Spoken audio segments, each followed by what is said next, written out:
fears get reflected when you're manifesting a specific person. You have a fear and it starts showing up in your 3D world, as you guys love to call it. Did you know that that fear is just being shown to you so that you can decide what you want to do with it? This is Susie, your beautiful millionaire swan queen. Welcome back to the garden, my beautiful duckling. Subscribe, smash the like button, share my video. I will love you forever. I am a life coach with a 99.6% success rate in getting people back together with the love of their life. If you would be interested in working with me one-on-one or joining my paid Facebook group, please check out the links in my website on my website in the description below. So you have a fear. You have a fear that your person is going to cheat on you. And I actually know somebody who did this. They were so terrified that their person was going to cheat on them because the person's ex told them that they broke up because they got cheated on. So I got cheated on. I'm afraid that he's going to cheat on somebody else. So I tell his new girlfriend, he cheated on me and that's why we broke up. So now in her mind, she's literally sitting there going, well, he's a cheater. If he cheats on me, I'm going to divorce him. Seriously, if he cheats on me, I'm going to divorce him. Well, guess what? He cheated on her. She divorced him. When you fear that there's always going to be a third party and you're talking about the third party and you are constantly talking about the third party, you are giving that person your guy or your girl. So the ultimate third party, I've discussed this before. This woman thinks that I'm the reason she can't have this guy, right? I think it's funny because I can have this guy anytime I want. She thinks that I stole her man.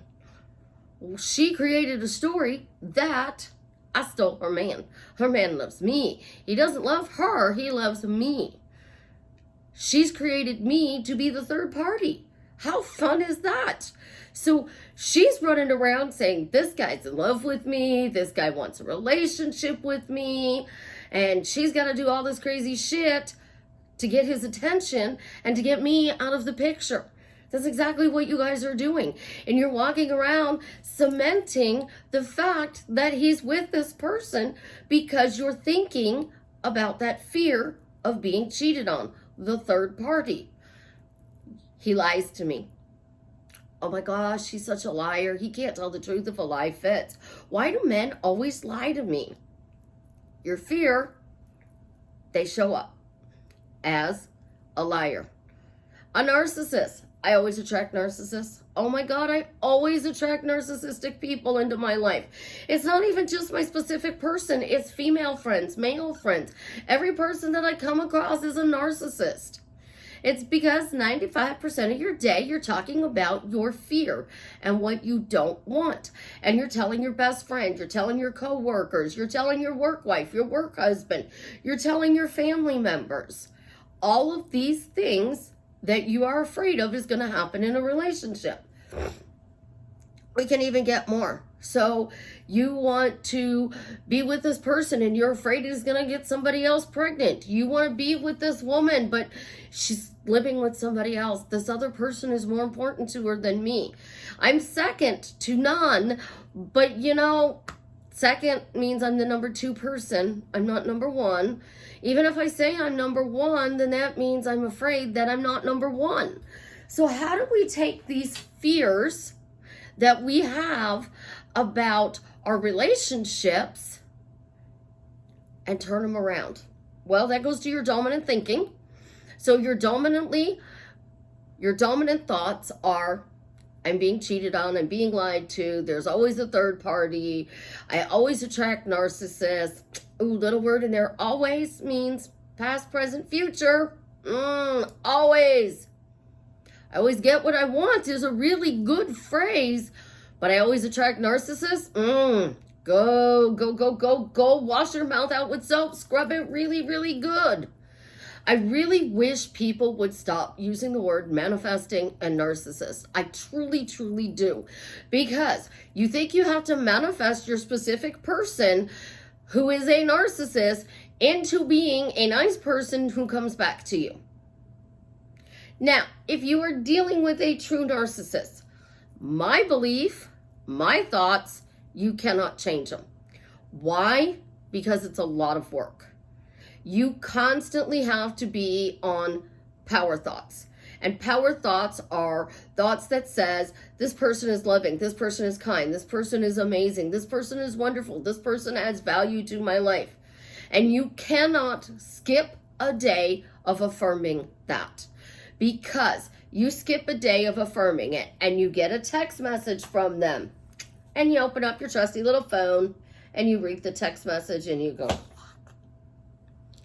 So if they're a true narcissist, unless they're in therapy, I tell you to run because it's just a toxic relationship.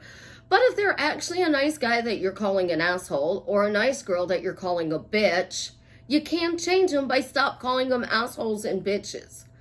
But if you're going to call somebody a narcissist, you're going to get narcissistic behavior. Your fear, I'm dating a narcissist. Your fear, she's a bitch. Oh, men love this one. This one's for the guys. Are women taught to nag? I have been asked this by so many guys. Do we get taught to nag? I'm like, no. I think it's just something that's bred in us, that when we ask a question, we kind of feel like you don't hear us, so we ask it again. We want you to take out the trash, and you're like, yeah, we don't know if you actually heard us, so we'll ask it again, and then we'll ask it again. We're not actually taught to nag. It's just a bad trait, and a lot of women have that bad trait. Me, I ask once. That's it. I ask once. And then, if you don't do it in 24 hours, I move to the, hey, do you remember I asked you to do this for me? Don't do nothing in 24 hours. Then I will do something totally redonkulous, like, we'll use the garbage, for example. So I asked you on day one, hey, can you take the garbage out for me? The lid on the dumpster is closed, and the 2x4 that we used to open it isn't out there anymore, so I can't get the lid open because I'm too short, and throw the trash in there. And you say, yeah. Well, you don't do it in 24 hours. I'm going to say, hey, do you remember I asked you to throw the garbage out because I can't get the dumpster open? It's still not open. Nobody's done it. Yeah, I'll get to it, babe. Okay. Day 3, I'm going to put the garbage by the front door. And if you walk right by it, then I'm going to put it by your side of the bed. Because then you'll have to move it to get into bed. Or, if I don't want to do it in my bedroom, I'll put it outside the shower. Be like, what's the garbage doing in the bathroom, babe? Well, remember, I've asked you 2 days in a row, one time, each 24-hour period. I've asked you twice in 48 hours. I even told you why I can't take the garbage out. That's how you're supposed to do things, but yeah, we're not actually taught that either. We're just taught to nag. No, we're not really taught to nag. We just default to nagging because you guys don't do what we want. And we as humans become a broken record. It's our fear of not being heard, our fear of our needs not being met, our fear of that we are not being respected or validated. Think about it. We've all had bad relationships. We've all seen bad relationships. So we take the previous person and we project that onto you because, you know, we're human and we do stupid things, instead of letting that story go. All men disrespect me. No guy wants to take out the garbage any more than a woman wants to take out the garbage. So we assign you a small task. It's your job to take out the trash. If all you do in my house is take out the trash, I'm not going to nag you. But fears are fears. Men have them and women have them. Women cheat more than men. And women cheat because they're not getting their needs met at home. And 90% of the time, it's not sexual needs that are not being met at home. It is the emotional needs. So our emotional fears play out all the time in our relationships because we're talking about it. Our dominant thought is, how is this person going to disrespect us? Without saying this person is disrespecting us. This last person did this. This last person did that. This last person 5 times ago did this. Every relationship I've had, they've all done this. So I'm going to affirm that my fear of being disrespected and my needs not being met in a relationship to every person going forward. But here's the funny thing. We don't do that with our best friend. If I am messaging my best friend and she doesn't answer, I don't give a crap. But if my guy doesn't answer in 5 minutes, I'm like, what's wrong? Men, they don't answer their best friend, but they text their lady and she doesn't answer and they're like, stop ignoring me. Why are they ignoring me? And then we come up with all these cute little nicknames. So let's talk about ignoring. Oh, I wasn't ignored. They weren't busy. I was ghosted. Because I didn't get a message in 5 minutes, I was ghosted. And then 5 hours goes by and I get a message and they're like, sorry, babe, I've been working on my car for the last 5 hours. I just saw this message. Sorry, babe, I was helping mom do something at her house and just saw the message. Babe, why did you send me 50 messages? Well, you were ignoring me. I thought you ghosted me. We speak our fears. And the way to change that is power thoughts. I'm frustrated. I'm angry. I'm upset because in the past I've always been ghosted. But now people respect me and I give them a small task of responding within a timely manner, and they always respond within a timely manner. So I'm owning my fear and I'm flipping it. Eventually, I won't even have that fear anymore because I'm no longer focusing on the fear, I'm focusing on the flip. So when you want to change something in your reality, any fear, money's always the easiest fear to explain. Specific persons' fears to explain are always cheaters and third parties. So I'm so frustrated because every guy I have dated has cheated on me, but now I met the most amazing person who makes me absolutely positively happy. If I'm happy, he's not cheating on me. But I'm not saying he's not cheating on me. I'm saying I'm happy, and being happy means they're being faithful in this situation. So your flip doesn't always have to be the opposite. He's a cheater. Oh, all guys cheated on me, but now all guys are faithful to me.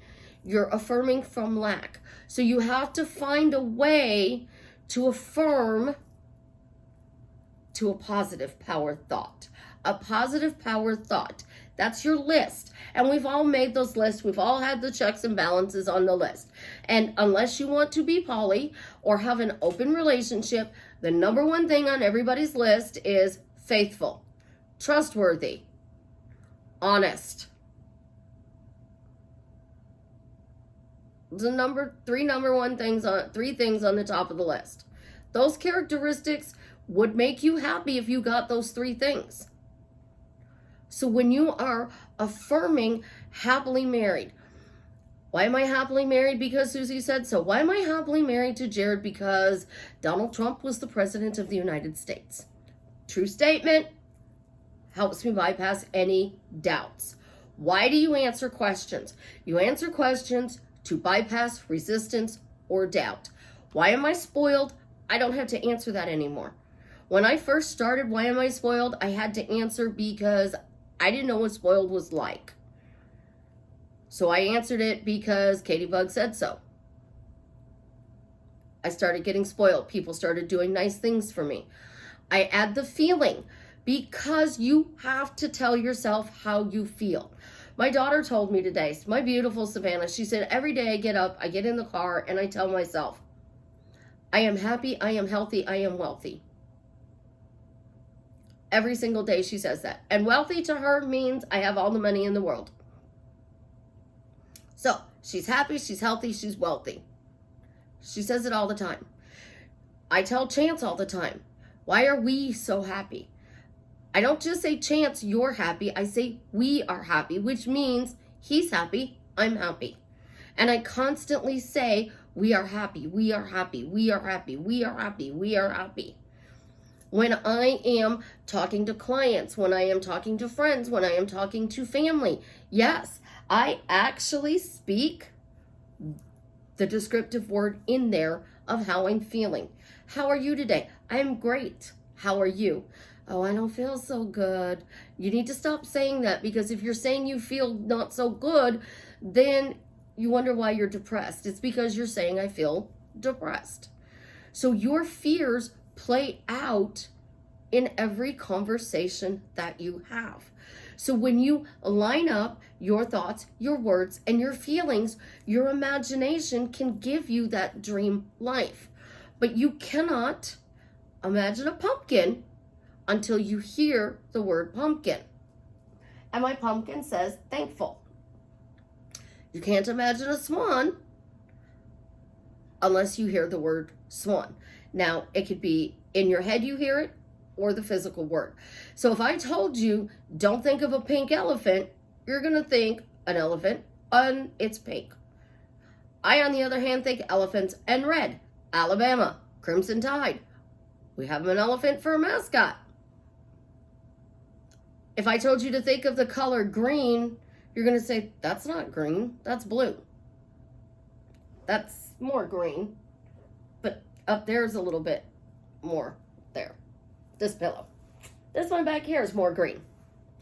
Let's see. That's green. If I tell you to think of purple, are you going to think this shade of purple or that shade of purple? When you have fears, you're saying them. That's why they're playing out. And I can't stress enough, what you think, your thoughts in your head, your words that you say out loud, create your reality. I was listening to the radio yesterday morning, and I was driving to get my hair done at the salon for Savannah. And the guy literally said, speak it into existence. He literally said it on the radio, speak it into existence. You are actually naturally doing that every day. And it's not just speaking, it's texting, it's posting on your social media.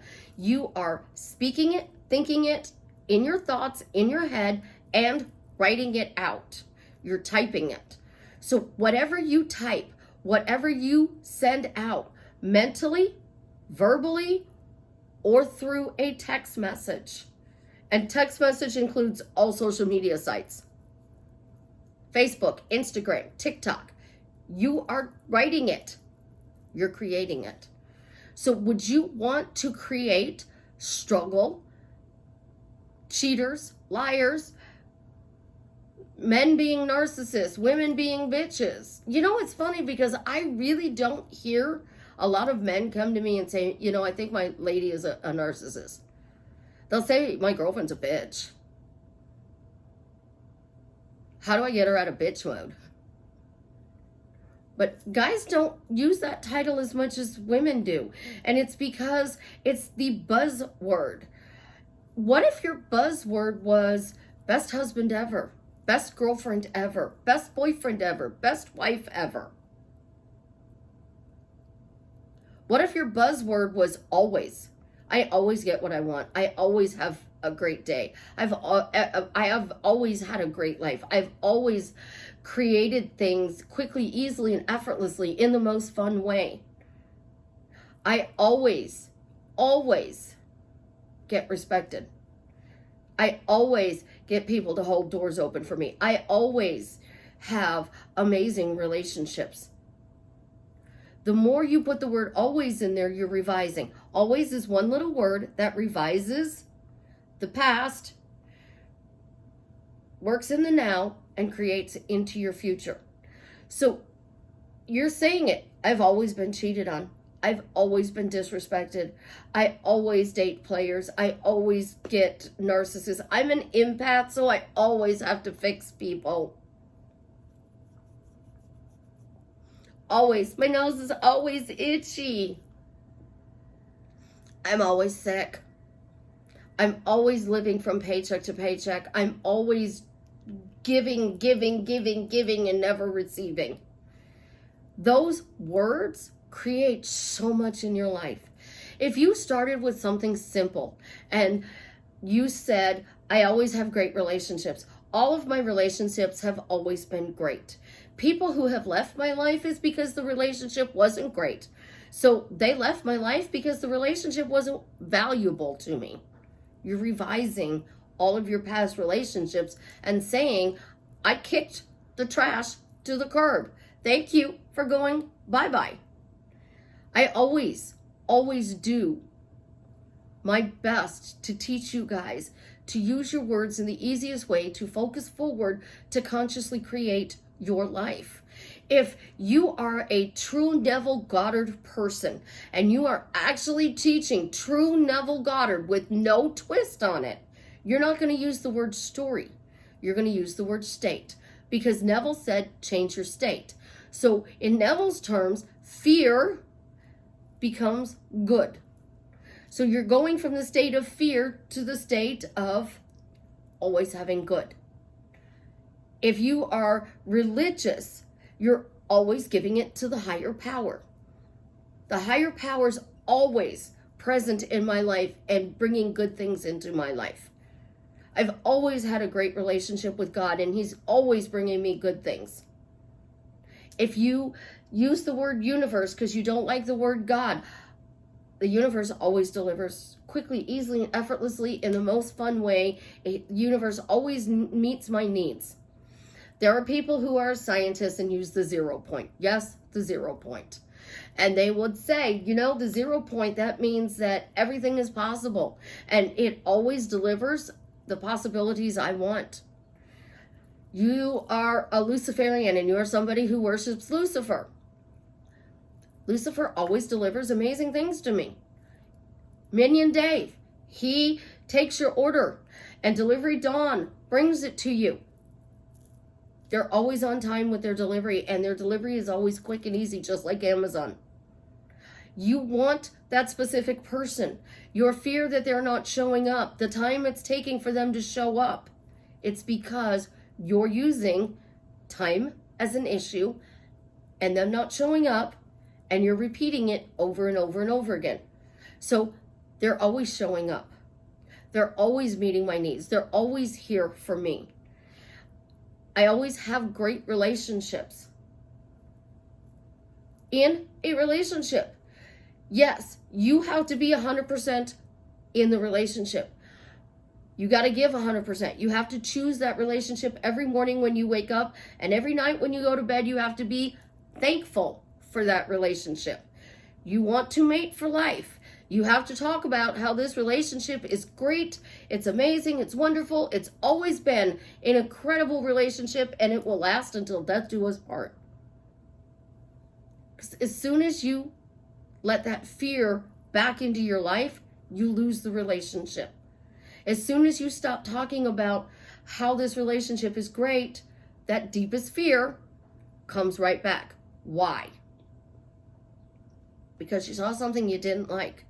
And negative is so powerful and so dominating that it takes over just like that. So your dominant thought, because you keep hearing the person at work saying cheater, cheater, cheater, cheater, cheater, cheater, or the word third party. There's a third party, there's a third party, there's a third party. You're hearing that in the lunchroom, on break, at lunch. And you're hearing it for an hour every day, 5 days a week. So that's 5 hours you keep hearing the word cheater or third party. That negative thought has been entered into your world. But they're saying cheater, and I'm saying, but I have the best husband ever. He's absolutely positively amazing, and I am so blessed to be married to this incredible man. I'm lucky. I'm great with relationships.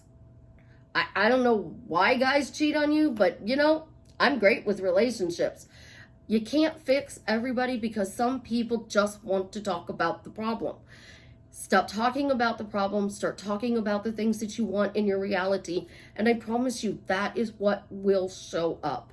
I love you guys. Have an absolutely positively amazing day. And as always, leave me a comment and let me know how I am drastically changing your life for the better.